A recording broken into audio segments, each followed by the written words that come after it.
有一個女人，哥哥係手握重兵，係權傾一時嘅年羹仔，自己嫁俾後來嘅雍正，短短8年間連生3子1女。皇帝登基之後，更加直接將佢放到皇后之下，封做後宮唯一嘅貴妃。照一般宮鬥劇邏輯，呢副牌已經靚到可以橫住行。娘家夠硬，皇帝夠重，位份夠高，仲不停生王子，咁樣嘅女人係應該最容易恃寵生爭，甚至將成個後宮搞到雞犬不寧。偏偏真正史料留下嚟嘅年氏，完全係另一個畫風。雍正形容佢唔係總將跋扈，而係猶家屬臣，唔係仗住哥哥權勢目中無人，而係對皇后宮嬪待下寬厚。更加反轉嘅係甄嬛傳入面，華妃最痛苦嘅秘密係皇帝表面寵佢，實際一直防住佢，連一個孩子都唔俾佢留下。但歷史上嘅年氏恰恰生咗4個，真正殘忍嘅地方唔係生唔到，而係生咗4個，一個都冇留到成年。仲有更加值得八卦嘅一幕，雍正3年，哥哥年羹叟禮已經由權臣一路跌落谷底，皇帝亦正式開始清算年家。照理講，如果雍正寵年氏純粹係為咗利用佢哥哥，去到呢一刻年氏應該第一個被打入冷宮先啱。結果完全相反，年氏病重嗰陣，雍正唔單止冇降佢位份，反而將佢再推高一級，護做皇貴妃。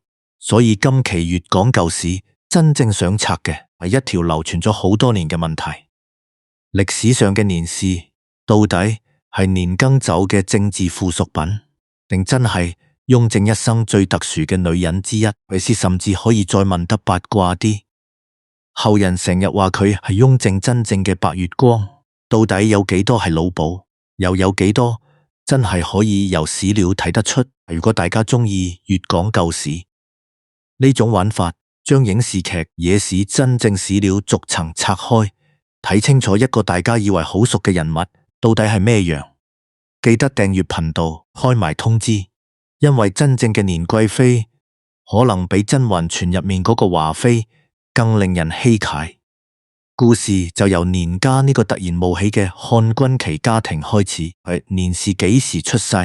今日已經冇一個可以完全佐實嘅年份，連佢自己個名正史亦冇留下，所以後世成日見到年世蘭呢類名，其實係文藝作品或者後來創作，唔可以倒翻轉頭當成歷史姓名。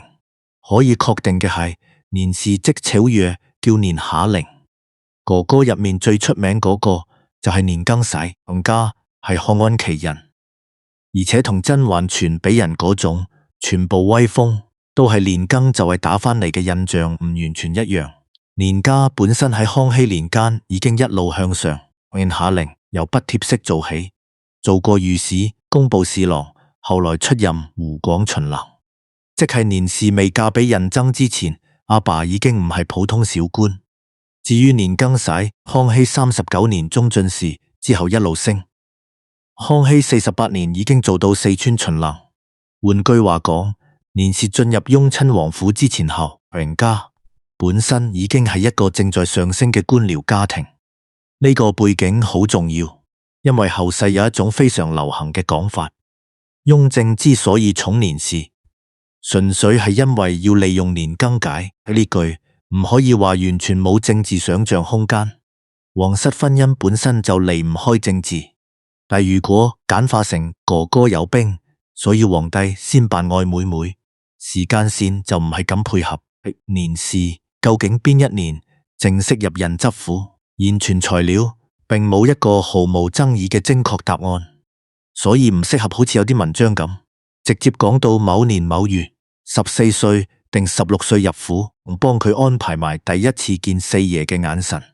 史書冇寫就唔好幫人哋補劇本，但可以確定年氏喺雍正仲係王子，雍親王嗰陣已經成為側福敗，而且到康熙54年，即1715年，年氏已經生下胤禛第4女。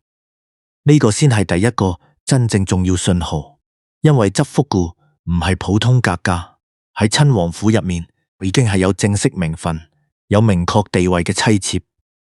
同一時間，人質府裏面仲有的福宮烏拉那拉氏、資歷好深嘅李氏，以及後來生乾隆嘅紐東勒氏等人。如果跟甄嬛傳搵話，年氏應該一入場就要開始鬥。但史書睇唔到呢啲，真正睇得到嘅反而係另一樣更加直接嘅東西，係生育記錄。係師仲做金磚嘅重元題，康熙54年第二就夢善空從岑府議，康熙60年辛苦開，到雍中元年要辛苦批，係由1715年至1723年，大約8年時間。年氏先後為人庚生咗4個仔女，3男1女。呢個數字擺喺今日聽，好似只係家庭資料，但放返入雍親王府，意味完全唔同。尤其係如果將胤禛其他子女出生年份擺埋一齊睇，會發現一個幾搶眼嘅現象。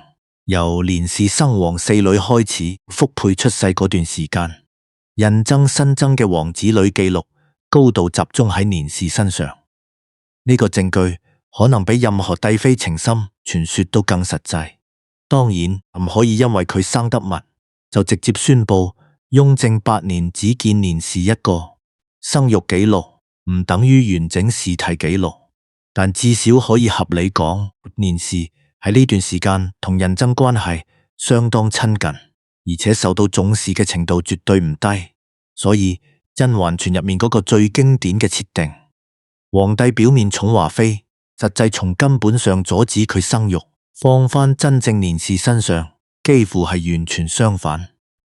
歷史年氏最大嘅痛苦，從來唔係生唔到，係生得到，但留唔住，係一個女兒，年紀好細就夭折。福兒亦早亡，福沛同樣冇長大，最後唯一活得耐少少嘅福惠，亦只去到8歲，4個仔女全部走喺年氏或者雍正之前後。清史稿講年氏一句寫晒，子三、福兒、福惠、福沛皆降女一亦多，8個字左右。如果將時間拉長嚟睇，就會明白呢8個字究竟有幾重。一個女人喺醫療條件有限嘅18世紀，短時間內經歷多次懷孕生產，然後一次又一次送走自己個仔女。今日好容易將宮廷女人生仔當成權力遊戲，生王子加分，生唔到出局。但對真正生活喺入面嘅人嚟講，每一次都唔係棋子，係一個仔女。而且年氏自己嘅身體，從雍正後來嘅上籠睇，本身就一直偏弱，呢樣亦令佢後來嘅結局更加唔意外。但喺真正悲劇到來之前，年氏先去到人生權力最高峰。1722年，康熙駕崩，胤禛即位。雍正元年開始安排後宮名位，一輪冊封非常值得睇。的福嬩烏拉那拉氏做皇后冇遠念，跟住就係年氏，直接封貴妃，李氏封齊妃，米東、訥氏封熹妃，耿氏、宋氏就再低一級。注意，年氏並唔係由嬲慢慢升妃，再由妃慢慢升貴妃。雍正一登基，第一輪正式安排就將佢放喺皇后之下，而且當時貴妃就得年氏一個。如果只睇排位，答案已經好明顯。雍正即位嗰刻，年氏就係後宮第2號女人。甄嬛傳叫佢華妃，歷史其實冇呢個封號。真正年氏喺雍正朝初封就係貴妃年氏，冇需要先做華妃再升。某程度上，電視劇仲將佢初次即刻拍低咗。但更加有意思嘅唔係位份，係雍正後來點形容呢個女人。劇入面嘅華妃最大性格係咩？脾氣大，佔有鬆強，睇低其他妃嬪，有哥哥撐腰就更加唔識收。但到雍正3年，年氏病到好嚴重，雍正準備將佢頌為皇貴妃時，留下嘅文字完全係另一個人。皇帝形容年氏秉性尤佳，持恭屬臣，仲講佢喺藩邸時對自己恭敬問臣，喺皇后面前小心公文，對下面嘅人寬厚平和，甚至話佢能夠協助處理內政。當然要提醒一句，呢啲係皇帝喺白風病重背景下對飛流作出嘅官方評語。皇家薩文唔係人格心理測驗，一定有禮儀化、美化成分，唔可以反過嚟話。既然輯文話佢完美，年氏一定一世都冇發過脾氣。歷史冇人可以證明，但至少有一點非常清楚，同傳最直接、最接近當時官方對年氏性格嘅評價係舊家淑慎、公公寬厚，而唔係跋扈善妒、動不動想人一掌紅。真正年氏如果行入真雲泉嗰個一坤宮，可能第一個想問嘅係呢個女人到底係邊個？而年氏性格之所以值得講，唔單止因為同電視劇反差大，更加因為佢哥哥年羹受惠，性格偏偏行另一個極端。年羹為早年能力嘅擴強，康熙朝已經做四川巡郎，後來一路處理西藏、青海等軍政事務。雍正登基之後，更加高度倚重佢。雍正元年，年羹仔獲封公爵，平定青海之後，威望去到最高峰。幾年，年羹仔有幾紅，可以用一句概括：皇帝俾佢嘅恩寵多到，連佢自己都開始覺得理所當然。真正問題亦係由呢度開始。權力最好玩嘅地方，就係一個人未有嗰陣，日日覺得自己如果有，一定會好識分寸。等真正揸上手，先發現分寸係世上最難守嗰樣嘢。係雍正後來指控年羹做結黨、專擅希望、收受雲蟹、擅作威福等等，對佢一步一步削權，由權傾西北嘅眾臣變成被調職，再削爵，最後走向死路。如果按甄嬛傳劇本，去到呢度，華妃應該同步完蛋，因為劇裏面雍正之所以寵佢，本來就係為咗穩住年羹仔，哥哥冇利用價值，妹妹亦應該即刻清貨。但真正歷史偏偏喺呢個時候出現最值得八卦嘅反差。雍正3年，年羹子已經明顯失勢。同一年11月，年貴妃病重，雍正做咗咩將佢用做皇貴妃？呢一下非常關鍵。皇貴妃在上面就係皇后，年氏當時已經病到皇帝需要預先交代。如果佢病情無法挽回，喪禮要按照皇貴妃規格辦。呢個安排意味住雍正明知哥哥已經出事，仍然將妹妹送到佢人生最高位份，所以再將年氏嘅受寵完全解釋成皇帝利用年羹續禮，就會出現邏輯問題。如果年氏嘅價值只係哥哥跌落地嗰刻，妹妹應該最先被切割。但現存史料見到嘅係年羹就如正在跌，年氏反而升。當然亦唔應該走去另一個極端。呢件事證明雍正完全將政治同感情分開，甚至愛到可以不理國家。唔係，雍正對年羹仔照樣落刀，而且年家亦唔係好似有啲網民講到完全冇受影響。年羹仔本人最後被奪爵，啟自盡，即超越一年下令，原本因義子功勞得到嘅一等公爵，喺雍正3年亦被革除。所以真正情況更加有意思。政治上，雍正照樣清算年羹仔，後宮裏面年氏依然係年氏，至少喺佢臨終前，皇帝冇用哥哥嘅罪去降佢身份。呢個區分本身已經相當難得。而到呢一刻，年氏身體其實已經去到盡頭。參考稿有一種好有戲劇性嘅寫法，話年氏知道哥哥大難臨頭，憂心得病情急劇惡化，情緒上好合理，但史書冇辦法證明一條直接因果，所以最穩陣只能講年氏本身長期體弱。好喺年羹仔政治崩塌最激烈嗰一年，佢病情亦去到非常嚴重。兩件事時間總搭。至於哥哥事件有冇進一步刺激病情，冇人知道。雍正3年11月，年氏崩皇貴妃，但身體冇因為升級而突然好返，皇宮職級可以由貴妃升皇貴妃，並唔會睇聖旨。同月，年氏去世，佢甚至未及完成一套正常意義上隆重嘅皇貴妃七程序，最後得到龍號敦肅皇貴妃。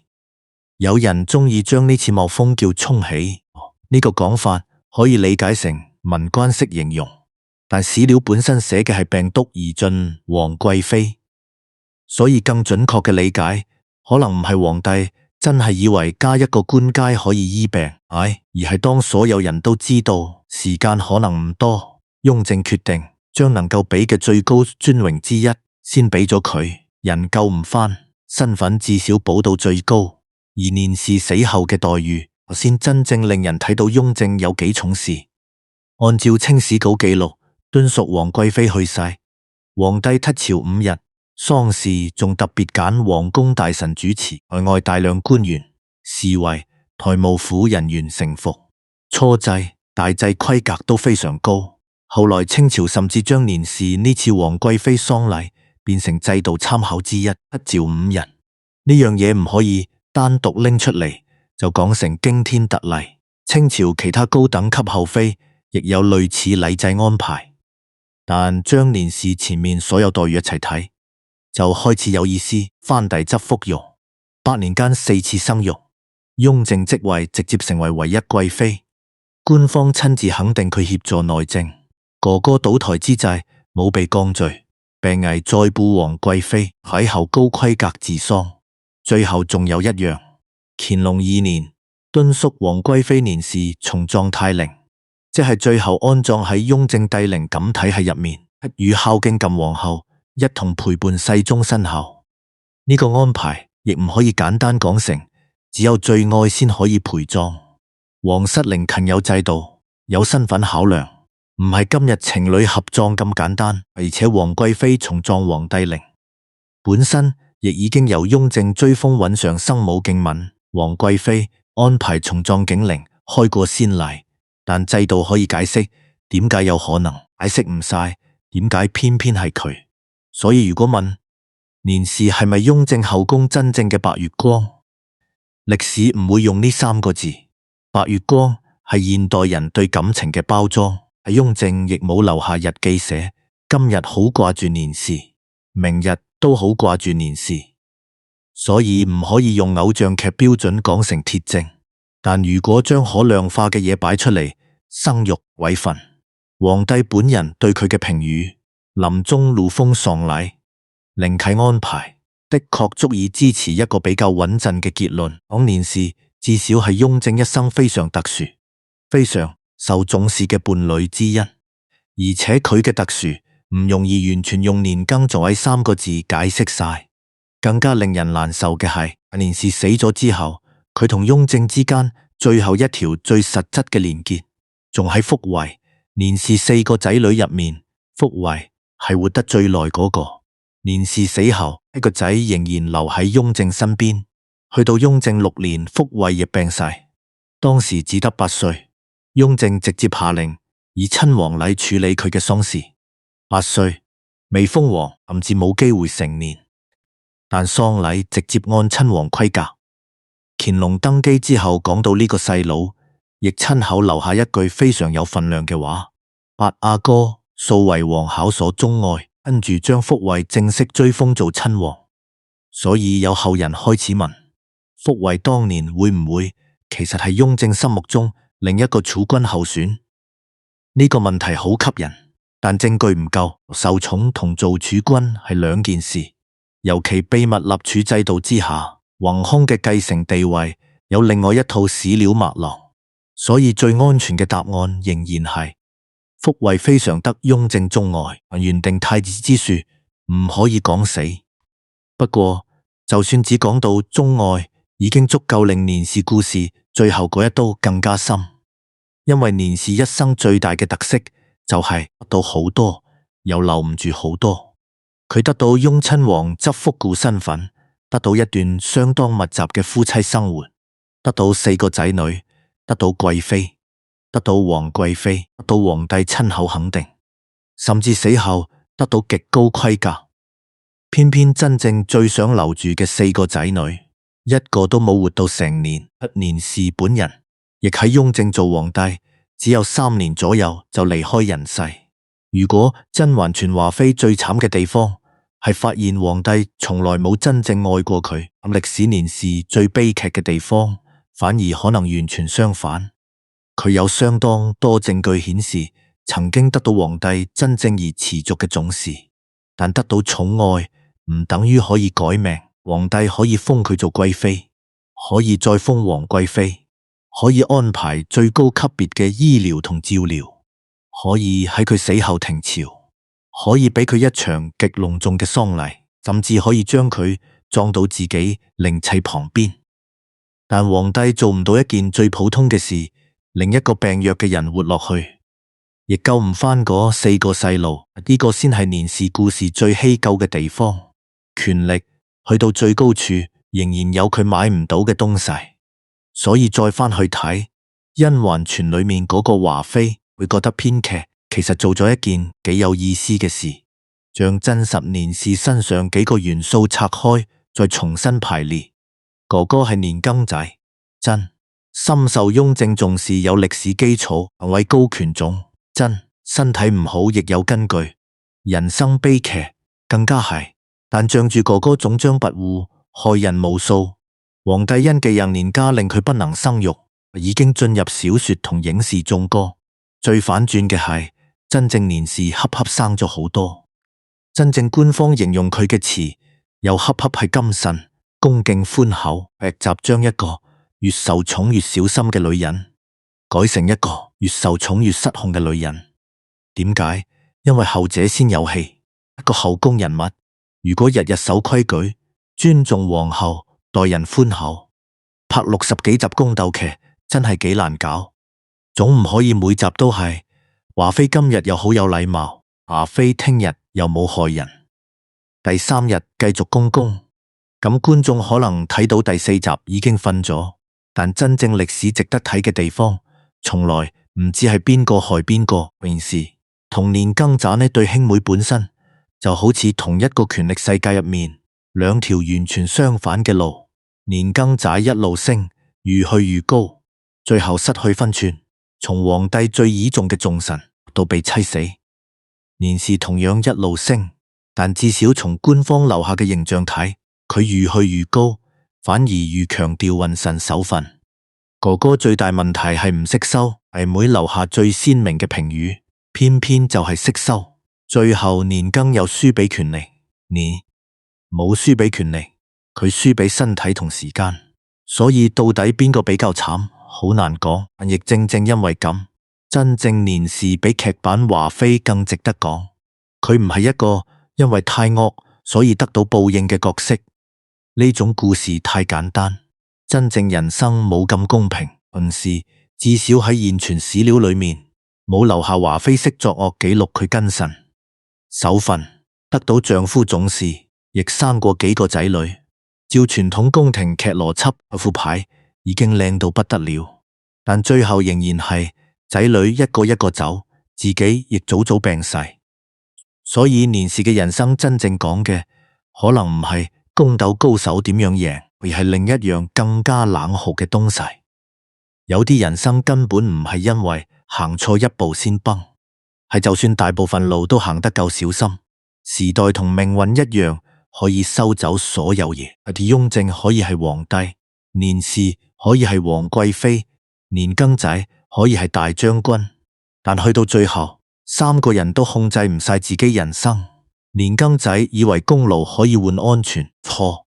雍正以為皇權可以控制身邊所有人，亦有做唔到嘅地方。年氏可能只想守住自己一家，最後一個仔女都守唔住。而呢個先係歷史華妃真正令人難受嘅地方。如果大家中意今期粵講舊史呢種方式，唔將電視劇當正史，亦唔因為要反轉就將另一套傳說講成真相，係逐樣拆開。到底史料寫過乜？後人又加咗啲乜？記得訂閱頻道同埋開啟通知。覺得今期值得睇，亦可以俾個讚。留言區最後留一條問題：睇完真正年氏嘅人生，大家覺得佢算唔算雍正真正嘅白月光？係因為8年間4次生育，係皇帝親口留下嗰批特殊評價，係哥哥倒台時佢仍然獲光皇貴妃，定係死後嗰套待遇？白月光3個字，史書永遠唔會替後人寫落去，但一個人到底重唔重要，是唔需要情書。睇皇帝喺佢生前點安排，臨死前點安排，死後又點安排。答案其實已經藏咗一大半。呢度係粵講舊史，下一期會繼續將一個大家以為好熟嘅歷史人物拆開俾大家睇清楚。